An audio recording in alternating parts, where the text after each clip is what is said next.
Okay, so this is video 11, and I'm talking about issues regarding endometriosis.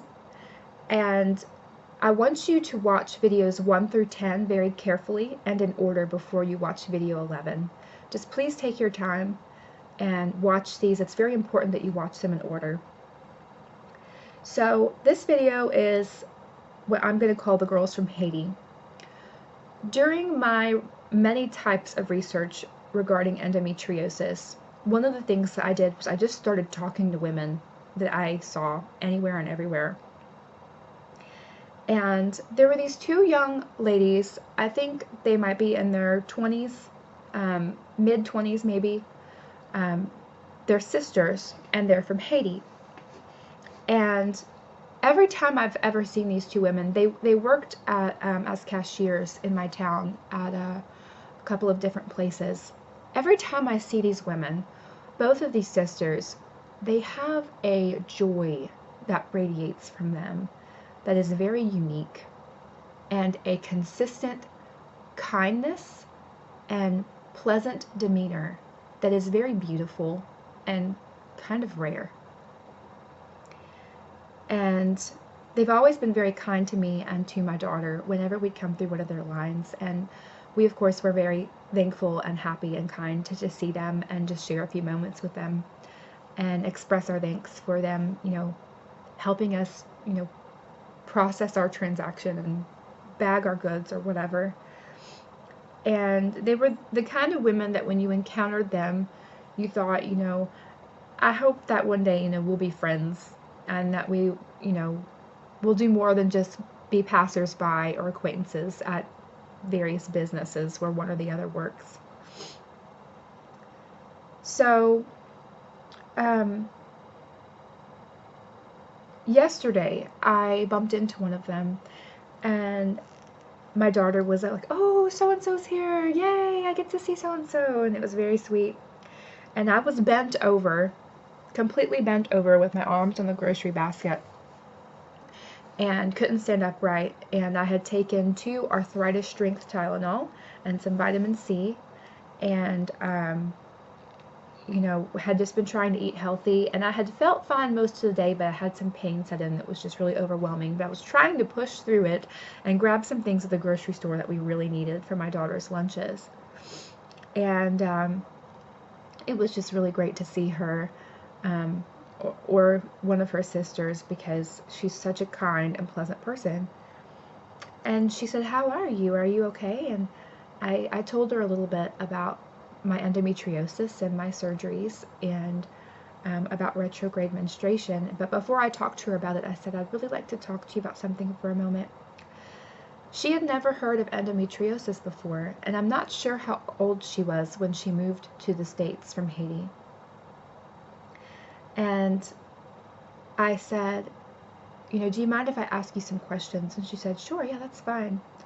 She also informed me that the area where she was from in Haiti, they never used tampons. Never. They used pads of some form or another. I don't know if they were disposable or if they were fabric pads, but they never used tampons. And she gave me permission to talk to her about all this, and I was really thankful. She also told me that her entire life she has never used a tampon. And I said, "Well, what made you make that decision?" And she said, "It was just something that we never did where I was from. And so even when I came here, I never did it." And she'd never heard of endometriosis. And she's always very happy and feels very good, and her cycles are not something that trouble her. And I find that very, very interesting. And I think other people should too, because if you've watched videos 1 through 10, and you're on video 11 now, and if you've done as much research as I have on the internet, and in books, and in interviewing people, and talking to doctors, and all sorts of things,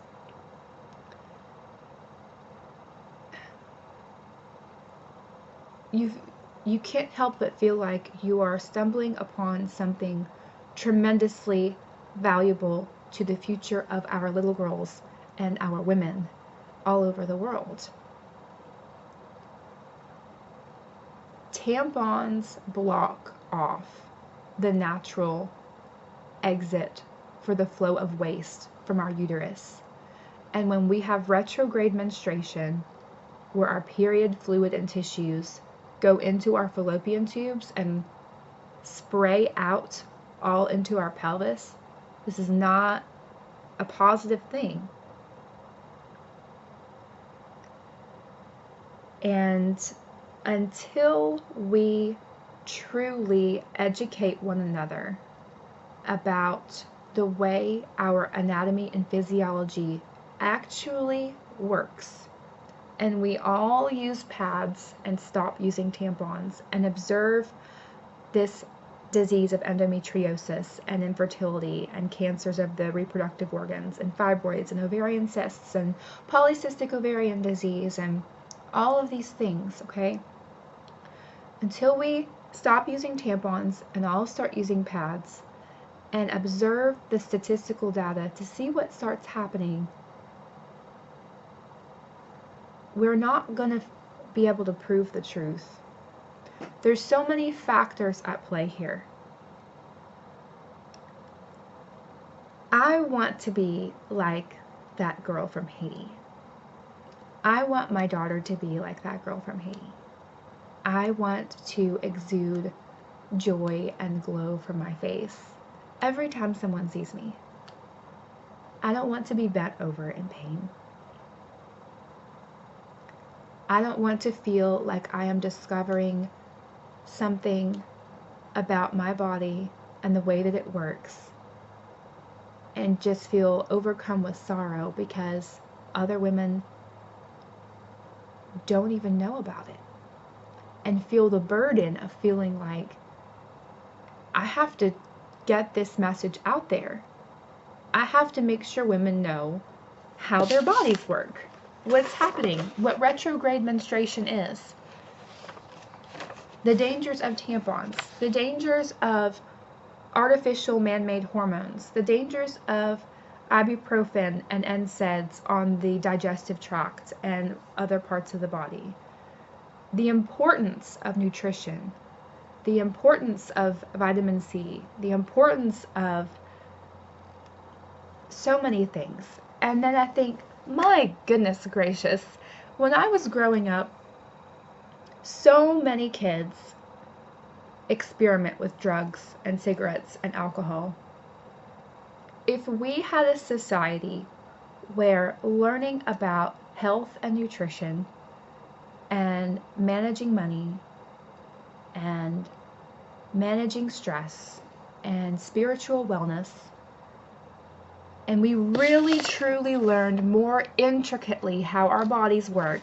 I know this picture is going to be really funny. If you watch my other videos, it'll make more sense.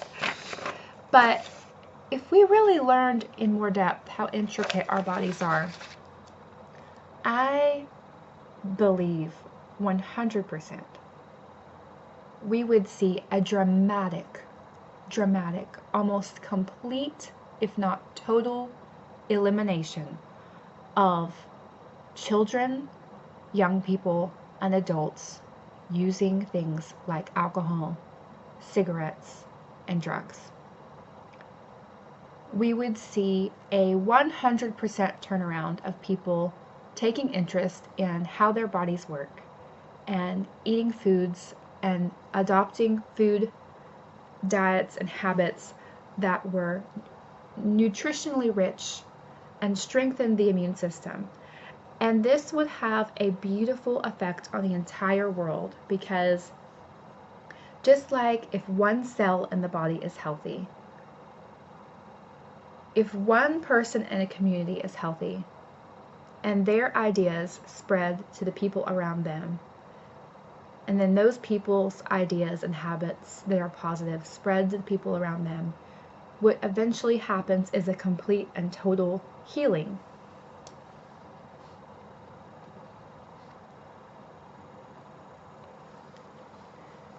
I want to see that happen for our little girls.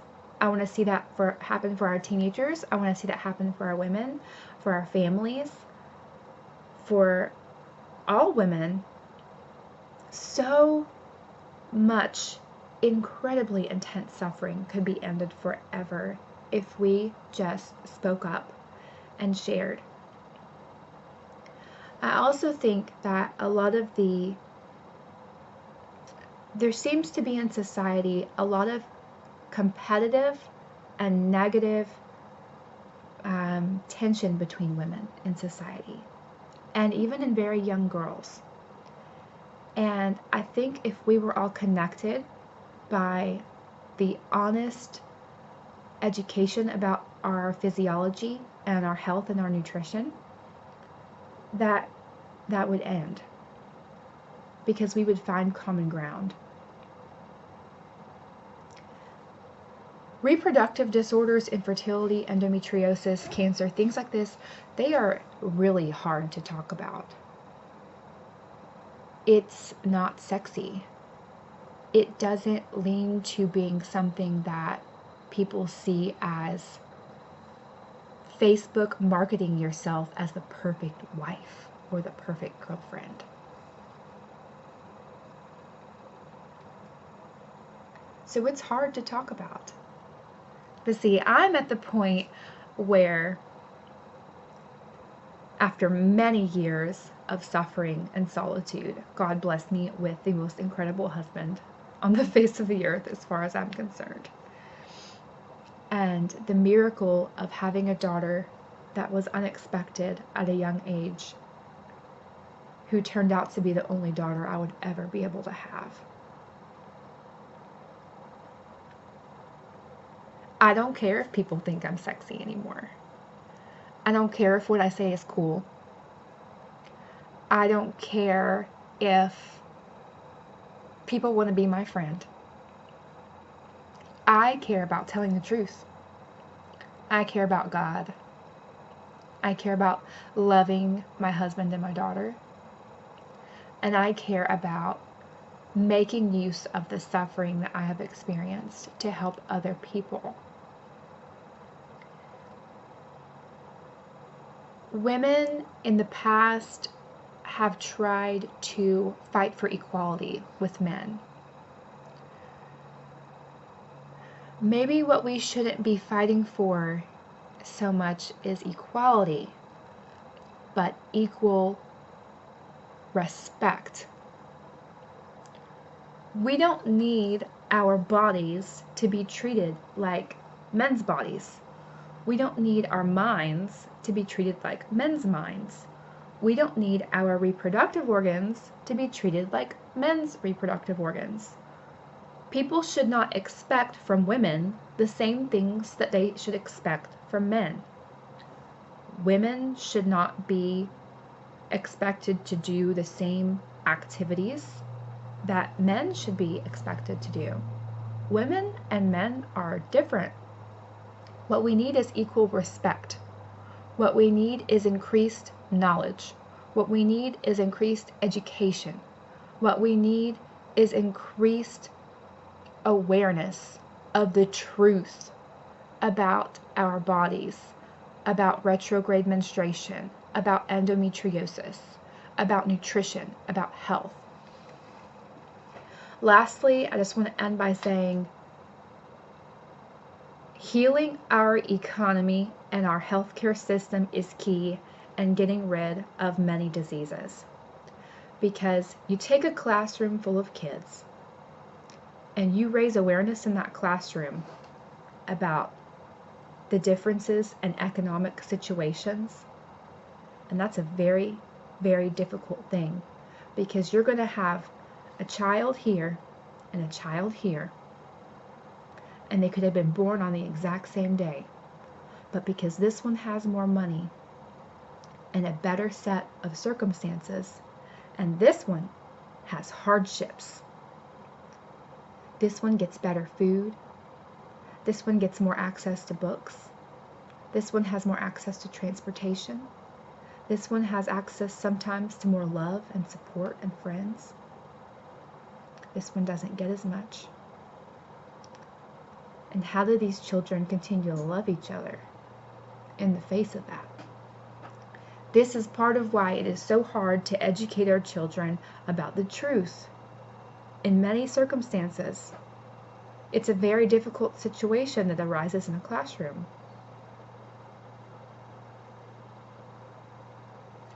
We can overcome it by using joy, creativity, positivity, and being resourceful. And by having a true desire to make this life better for everyone.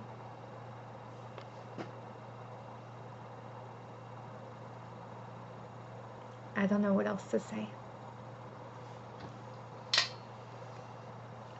Pray for healing, and God bless.